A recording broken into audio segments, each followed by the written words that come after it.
Golden voice of Nepal मधुमा प्रेमदोष प्रधान या चेन्हे कगु बुदिया छोले थिथि सिरपालिसे सम्मान ललागुदु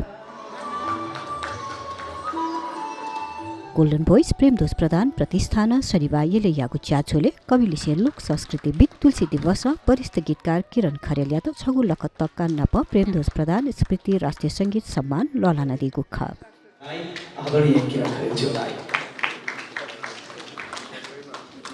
अथे वरिष्ठ सितार वादक तारावीर सिंह तुलादरिया त नियन यादव तक्का नप प्रेमदोष प्रधान स्मृति राष्ट्रिय वाद्यवादन संगीत सम्मान ललागु ख माला दोस्रौला सम्मान पत्र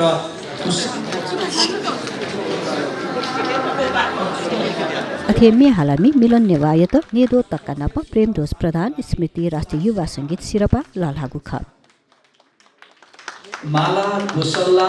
सम्मान पत्र राष्ट्रिय वाद्यवादन सम्मान वरिष्ठ सितार वादक उस्ताद तारावीर सिंह ससम्मान प्रतिस्थापित प्रेमदोष प्रधान स्मृति राष्ट्रिय ज्याजोले संस्कृतिविद तुलसी दिवसलिसे प्रेमदोष प्रधान प्रतिष्ठानीय दुज राजु वैद्य वरिष्ठ कविलिसे गीतकार दिनेश अधिकारी लगायत अमर स्रष्टा मधुमा प्रेमदोष प्रधानीय योगदानीय चर्चा यानादिको ख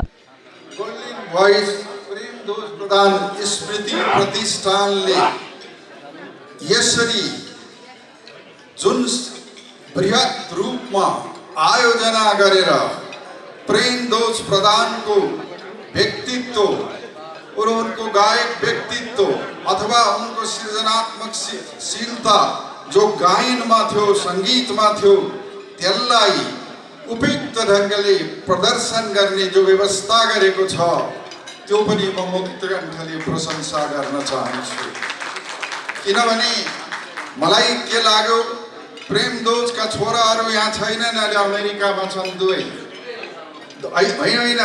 यहाँ उपस्थित छन् तर उनीहरू काम गरिरहेका छन् अमेरिकामै। धेरै बाल्य उमेरदेखि नै पढेका ती हुन् अथवा स्वयं प्रेमदोषले तिनलाई पढाउनको निमित्त तिनलाई ग्रीन कार्ड दिलाउनको निमित्त लगेको कुरा प्रष्टसँग मैले अनुभव गरेको छु। मखमली स्वरका धनी प्रसिद्ध गायक एवं संगीतकार स्वर्गीय प्रेमदोष प्रधानको स्मरणमा गत वर्ष ज्येष्ठ महिनामा उद्घाटन सम्पन्न भएको यस गोल्डन भोइस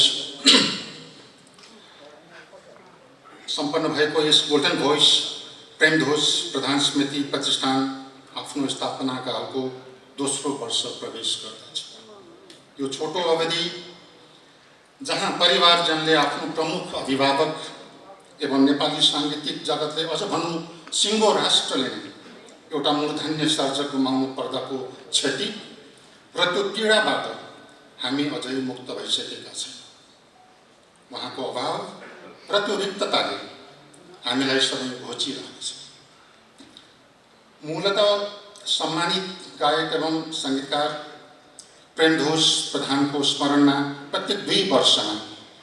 नेपाली साङ्गीतिक क्षेत्रका विशिष्ट योगदान पुर्याउनु हुने स्रष्टा एवं सङ्गीत क्षेत्रमा समर्पित व्यक्तित्वहरूलाई सम्मानित एवं पुरस्कृत गर्दै जाने उद्देश्य अनुरूप पहिलो पटक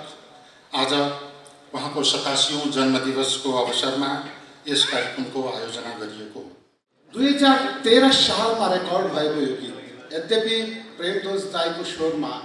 त्योभन्दा अगाडि नै पनि भारतमा गीत रेकर्ड नभएको होइन, तर रेडियो नेपालको इतिहासमा प्रेमदोष दाइले रेकर्ड गर्नुभएको पहिलो गीत हो यो नेपाली शिर उचाली संसारमा लम्किन्छ। र त्यो मात्रै होइन,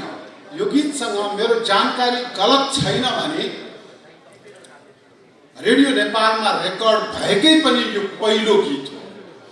त्यसकारण यो इतिहासलाई साक्षी राखेर र आजै बिहान कवि ठाकुर बेलवासेले एउटा कविता लेख्नु भएको खुल्ला मञ्च भन्ने पत्रिकामा छापिएको छ, जस्तो कि प्रेमदोष प्रधान भन्ने त्यो कविताको शीर्षक हो। त्यो इतिहास र आजको कवि ठाकुर बेलवासेको भावनालाई आत्मसात गर्दै म सबभन्दा पहिले दाई प्रेमदोष प्रधानप्रति आफ्नो सादर सम्झना र असीम श्रद्धा अभिव्यक्त गर्न चाहन्छु। ज्याचोले आनन्द कार्की, उदय श्रेष्ठ, सुरज थापा, लिसे पुरस्कृत कलाकार बिलन नेवार प्रेमदोष प्रधान एमबी हालादी गुख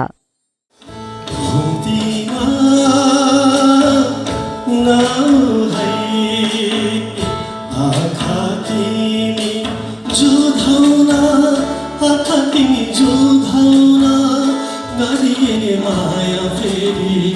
गाह्रो हुन्छ फुकाउन